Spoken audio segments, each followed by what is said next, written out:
Beleza, galera? Dia 21 de outubro de 2018, falta uma semana pro grande dia, o segundo turno das eleições. Estou ansioso pra caramba. Daqui a pouco, às 14 horas, tem manifestação aqui em São Paulo. Alguns locais pelo Brasil já começaram em apoio ao Bolsonaro. E vamos falar alguma notícia boa aqui pra gente relaxar nesse domingo.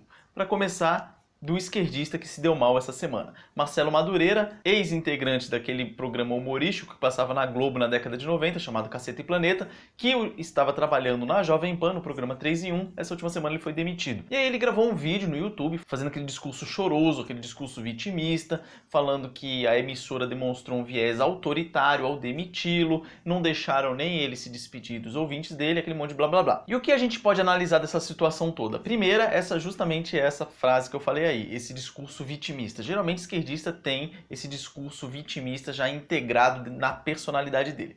Para quem não sabe, o Marcelo Madureira, ele era estudante da UFRJ e foi lá que eles formaram, junto com os outros integrantes do programa do Caceta e Planeta, formaram o Caceta e Planeta, que na época, no começo, era um jornalzinho e tudo mais. E a UFRJ, para quem não sabe, é lotada de esquerdista e dos comunistas da pior espécie aí. Quando a gente começou a Caceta Popular, a gente era comunista. Quando o Hélio, o Roberto, eu éramos os três comunistas do Partido Comunista, da base do Partido Comunista na Escola de Engenharia da Universidade Federal do Rio de Janeiro. Inclusive o Marcelo Madureira, ele era comunista, ele era integrante do Partido Comunista Brasileiro. Ele mesmo fala isso numa entrevista que ele deu para o Arthur, do canal Mamãe Falei, que você pode acompanhar na íntegra através do link que vai estar aqui na descrição. Mas acompanhe só o comecinho aí do vídeo para você entender. Fala uma coisa para mim, Marcelo. A gente estava conversando hoje aqui, você era comunista. Fala a verdade, cara. Fala, você tem vergonha de falar isso? De jeito nenhum.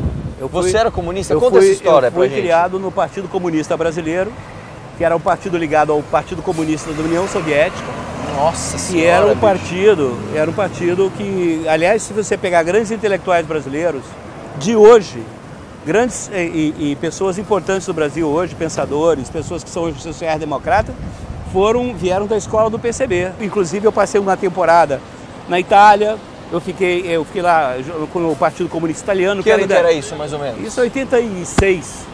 E o Partido Comunista Italiano já era muito mais social-democrata. E eu comecei a ver também que o socialismo, a esquerda, o socialismo real, ele não funcionava, ele era disfuncional. Hoje eu me defino como um social-democrata liberal. Então o que você percebe? Ele era extremista, ele era comunista e ele viu que não tem lógica o comunismo, não se sustenta, não é possível dar certo, e aí ele migrou um pouco mais ao centro, foi para a social-democracia e ali ele sentou e dormiu até hoje, se declara social-democrata. Acontece que ele ainda tem alguns resquícios daquela época de comunista dele. Por exemplo, ele assinou um manifesto chamado Democracia Sim, que é um manifesto onde várias celebridades assinaram, que é um manifesto contrário à candidatura do Jair Bolsonaro. Já falei um pouco aí nos vídeos anteriores sobre esse manifesto. E o que acontece é que a Jovem Pan realmente não deu explicação do motivo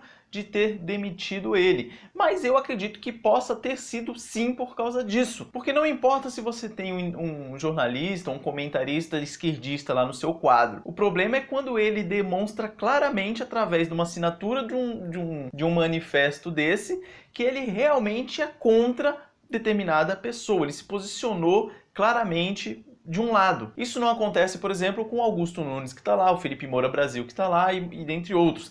E isso a gente pode perceber que a Jovem Pan ela está começando a adotar um viés mais realista, porque o cara, quando ele é conservador, a exemplo do Felipe Moura Brasil, ele trata da realidade, ele não fica naquele mundo de utopias, de sonhos, de como poderia ser ou de como deveria ser. Inclusive, o Felipe Moura Brasil foi o organizador do livro do Olavo de Carvalho, O Mínimo que Você Precisa Saber para Não Ser um Idiota, que é um compilado de vários textos que o Olavo de Carvalho escreveu para vários jornais aí durante décadas, e aí ele compilou tudo, separou por títulos e tudo mais, e organizou esse livro que, na minha opinião, é essencial para todo mundo, para entender um pouco da nossa realidade.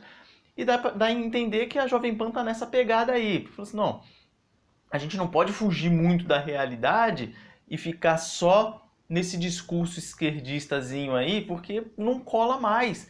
Depois do advindo das redes sociais, não tem como os caras viver na mentira. Não tem como os caras aparecerem e falarem que, por exemplo, o Foro de São Paulo é um clube de velhinhos que só discutem futilidades. Depois que você teve a maioria dos presidentes de esquerda eleitos na América Latina e estes eram integrantes do Foro de São Paulo, esse discurso caiu por terra. Anos atrás, você podia prever, por exemplo, uma América Latina assim: Fidel, Chávez, Morales, Bachelet, Correa, quem mais? Todos de esquerda na América do Sul. Você podia prever que isso ia acontecer? Prever não, mas nós já lutávamos por isso e já trabalhávamos por isso, inclusive porque nós criamos o Fórum de São Paulo, que lutava para isso. Depois criamos ainda um grupo de Marbella, que é o nome da cidade, do hotel onde nós fomos no Chile, que se reuniu. Todos depois foram eleitos presidente da República. Todos foram. Todos. O Ciro Gomes, que participava, e o Gautemo Cárdenas ainda não foram, mas o Fox foi, o Lagos foi, o Tabaré Basque foi, certo? O Della Rui foi, o Lula foi, então você vê que não o Chaves e o Evo Morales. Tabaré, Kirchner, se essa turma se unir, o que é meio difícil, o que acontece com a América Latina? Não, a condição para a América Latina avançar é a união desses presidentes desses países. Por isso que a informação que o Banco do Sul está avançando e a consolidação do Mercosul e a integração energética, o gasoduto e mesmo a zona de livre comércio entre os nossos países, não há nada mais importante para nós que a integração da América Latina. Depois que você vê uma entidade tão forte como essa, que conseguiu eleger diversos presidentes e as emissoras tradicionais se omitirem e não falarem nada a respeito, começa o discurso deles cair por terra e parece que a Jovem Pan escolheu o lado certo, está dando uma guinada aí pro lado da realidade e tomara que isso seja uma tendência de outras emissoras também. E aí o outro problema que nós temos é o seguinte: como que um comentarista ou um analista de fatos da atualidade assina esse manifesto contrário ao Bolsonaro e como uma pessoa dessa não vive na realidade ao ponto de dizer que o problema do Brasil vai ser o Bolsonaro, sendo que o Bolsonaro, na verdade, é a solução. Então ele não vê o problema sendo o Haddad voltar, o PT voltar de novo para o poder. Ele vê o problema sendo o Bolsonaro. E não só a figura do Bolsonaro, a candidatura dele. O manifesto vai dizer o seguinte em determinado ponto: é preciso dizer, mais que uma escolha política, a candidatura de Jair Bolsonaro representa uma ameaça franca ao nosso patrimônio civilizatório primordial. É preciso recusar sua normalização e somar forças na defesa da liberdade, da tolerância e do destino coletivo entre nós. Então, na cabeça desse pessoal desse manifesto, o problema da democracia é o Bolsonaro. Então, como que um cara é comentarista ou jornalista, ou analista político, sei lá, qualquer coisa do gênero, e não percebe a clara realidade? A clara realidade de que a maioria da população apoia Jair Bolsonaro, de que ele não é um risco para a democracia, pelo contrário, como que um cara que é o risco para a democracia briga para que o indivíduo tenha a possibilidade de ter uma arma de fogo para fazer frente contra a bandidagem ou qualquer coisa do gênero? Como que um cara que é contrário à democracia tem o projeto, tem a proposta de acabar com a reeleição para presidente da República? Ele mesmo vai estar diminuindo o poder dele. Ele quer descentralizar, ele vai tirar poder de Brasília.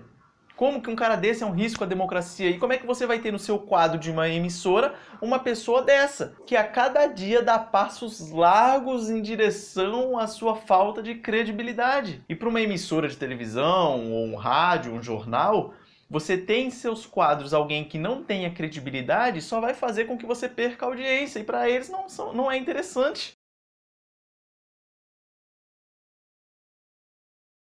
E outra coisa, desde quando a emissora tem a obrigação de dar explicação do porquê que está mandando embora, ou do porquê que está contratando? É o livre mercado, meu camarada. O livre mercado, a pessoa demite se quiser, contrata quem quiser. Mercado dinâmico. Saiu da Jovem Pan? Arruma um serviço aí no Diário do Centro do Mundo, ou qualquer outra emissora ou jornal de esquerdista por aí. Aposto que eles vão te receber de braços abertos. Então qual é a conclusão que eu chego nesse vídeo aqui? Eu espero que a tendência a partir de hoje seja essa, que as emissoras de televisão, de rádio, jornais, revistas, afins, contratem gente para integrar os seus quadros, pessoas que estão compromissadas com a verdade, com a realidade, e não pessoas que vivem na bolha do ideal, do que poderia ser ou do que deveria ser o mundo ideal e tudo mais, ignorando a realidade. Isso que não dá, principalmente na questão de jornalistas e comentaristas ou analistas políticos, ou analistas de qualquer outra coisa. Não se esqueça de...